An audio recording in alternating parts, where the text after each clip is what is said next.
Bonjour à tous et bienvenue dans ce nouvel épisode de Celeb Chat Podcast. Dans l'actualité People, aujourd'hui, la fille de Joël Robuchon a porté plainte et déclare avoir été dévalisée de plusieurs millions. Le chanteur Slimane, victime d'un déferlement de haine quotidien. La famille de Michael Jackson est impliquée dans une bataille juridique bien complexe. Mais tout de suite, Melania Trump va-t-elle s'engager dans la campagne de son mari pour 2024 ? Prêt pour les news du jour ? Alors c'est parti.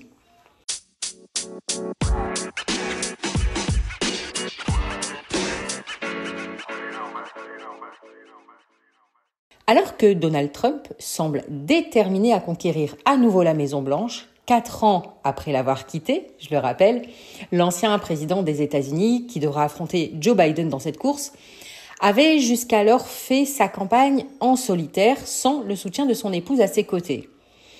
L'ancien homme d'affaires avait expliqué en septembre dernier dans une interview, il avait dit « C'est une personne privée, ma femme, une personne formidable, une personne très confiante, qui aime beaucoup notre pays.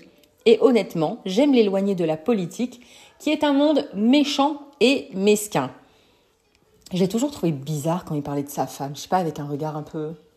Je sais pas pour qui il se prend en fait, mais ça se voit qu'il se croit vraiment supérieur à elle. Je trouve leur relation un peu bizarre. Et ce mardi 19 mars, coup de théâtre, l'apparition de l'ancienne mannequin auprès de son époux.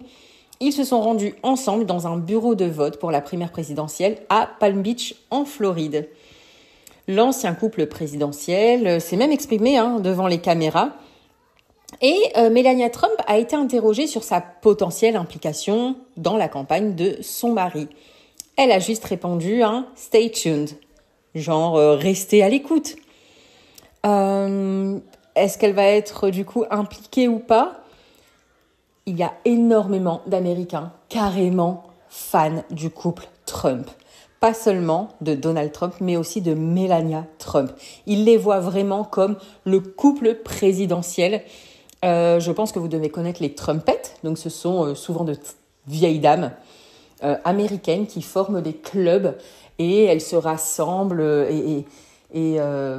comment dire, elles font les éloges de cet homme apparemment si merveilleux. Je pense que j'ai dû rater quelques infos ou alors on n'a pas vu les mêmes infos. Et d'ailleurs, malgré les nombreuses polémiques et infidélités qui entourent le nom de Donald Trump, Melania Trump, qui était absente jusqu'ici, elle garde une certaine forme de loyauté à l'égard de son mari. Et ça a toujours été un grand questionnement pour moi, en fait. Elle a déjà démontré qu'elle ne partageait pas forcément toutes ses idées, très conservatrices, mais je sais pas, elle se gêne pas pour débattre et discuter avec lui, mais elle ne lui porte jamais préjudice publiquement.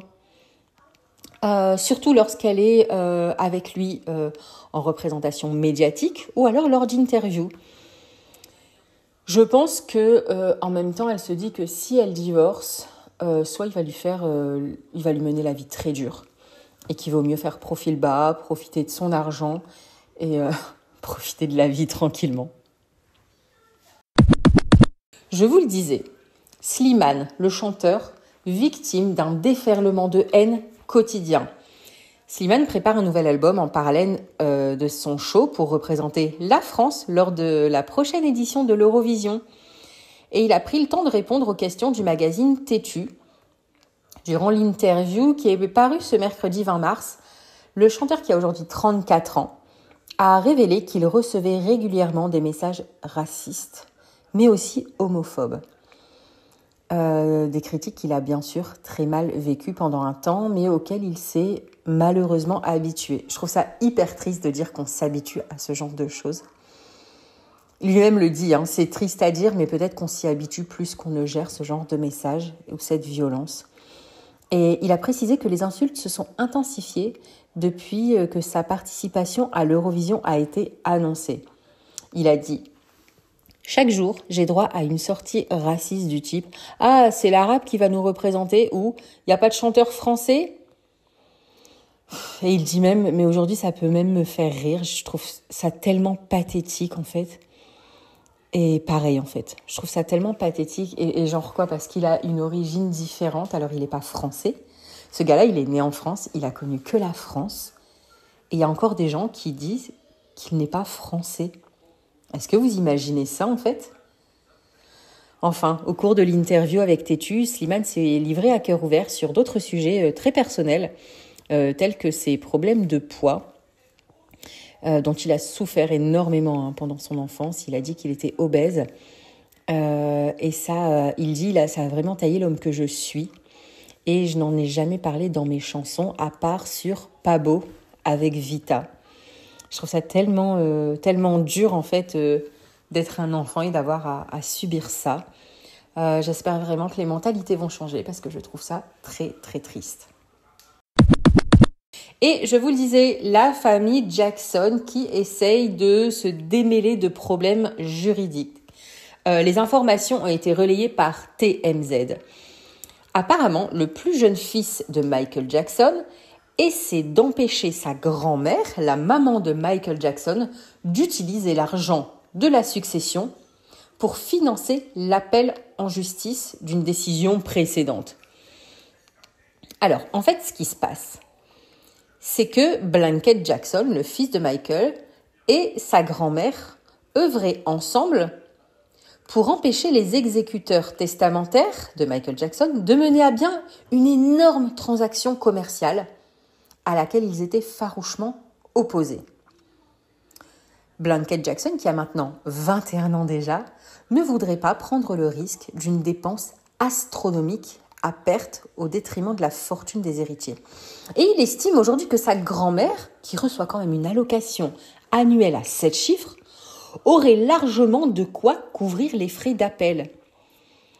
Alors, les documents trouvés par TMZ ne disent pas exactement en quoi consistait la transaction, mais il semblerait qu'elle puisse être liée à l'accord que la succession a passé avec Sony pour vendre environ la moitié du catalogue de musique de Michael Jackson, une somme de 600 millions de dollars.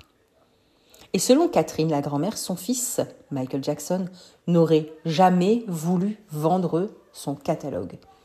Affaire à suivre. Et enfin, Sophie Robuchon, la fille du célèbre chef cuisinier Joël Robuchon. D'ailleurs, j'avais carrément oublié qu'il était décédé. Sa fille a attaqué un avocat et un notaire qu'elle soupçonne d'avoir facturé des frais d'honoraires excessifs lors de la succession. Les mises en cause réfutent les accusations. Ce qu'il se passe aujourd'hui, c'est que l'héritage du célèbre chef cuisinier Joël Robuchon, inestimable sur le plan de la gastronomie, fait l'objet d'une vive controverse sur le plan financier. 6 ans quand même après sa mort, qui est survenue en août 2018 à l'âge de 73 ans, sa fille, Sophie Robuchon, dénonce les agissements d'un avocat et d'un notaire chargés de sa succession. Et c'est Ouest France qui le rapporte.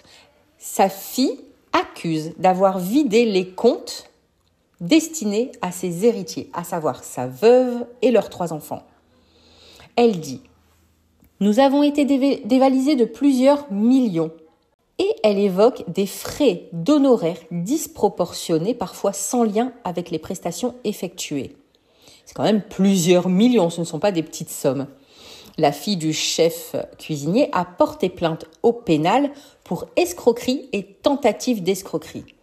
Pour elle, les 2 professionnels du droit ont également abusé de la faiblesse de sa mère, dont la maladie de Parkinson a été diagnostiquée il y a une vingtaine d'années. C'est une honte. Cette affaire aurait engendré d'importants problèmes financiers pour les héritiers de Joël Robuchon. Sophie Robuchon réclame par ailleurs l'annulation d'un contrat de fiducie. C'est une démarche qui permet de confier à une tierce personne la gestion d'un patrimoine sans obtenir l'accord d'héritier éventuel. Et selon Sophie, toujours, il aurait finalement servi à évincer les héritiers.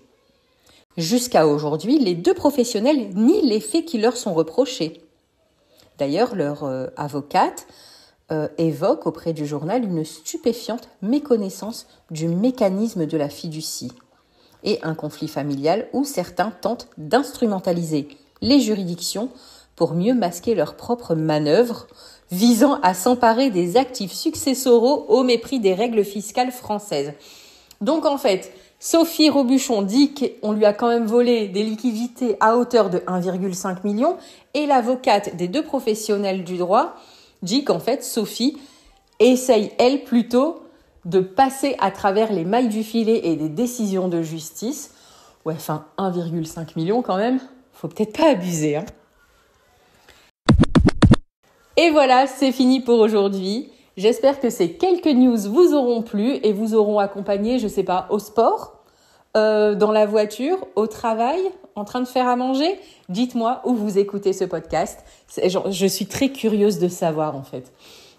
Vous savez, quand j'ai lancé le podcast, j'essayais un peu de me renseigner sur tout ce qui est marketing, communication. Et la première chose qu'on me disait tout le temps, c'est « définis ton persona ». Alors, je le définis, c'est définir la personne cible. Alors, je l'ai imaginé, ce persona. Au début, j'imaginais une femme et puis je me suis dit « mais attends, un homme aussi serait peut-être intéressé pour écouter ces quelques news ». Alors, je me suis dit « un homme ou une femme âgé de, allez, on va dire 28 à 45 ans ». Qui va au sport, qui va courir, alors en salle ou dehors, qui accompagne les enfants à l'école en voiture. Pourquoi en voiture ? Parce que je me dis en voiture, des fois on est bloqué dans les bouchons et on met un petit podcast ou on met la radio. Ou alors une personne qui travaille dans un bureau et qui des fois a besoin de se détendre devant l'ordi, qui va allumer ses podcasts, qu'il a téléchargés et puis qui les écoute. Alors j'aime bien imaginer des choses comme ça et si ça se trouve, je suis carrément à côté. Donc ça m'intéresse de savoir où écoutez-vous Célèbre Chat Podcast. N'hésitez pas à commenter, à liker, à noter. Je serai là pour vous répondre. À très bientôt. Ciao, ciao.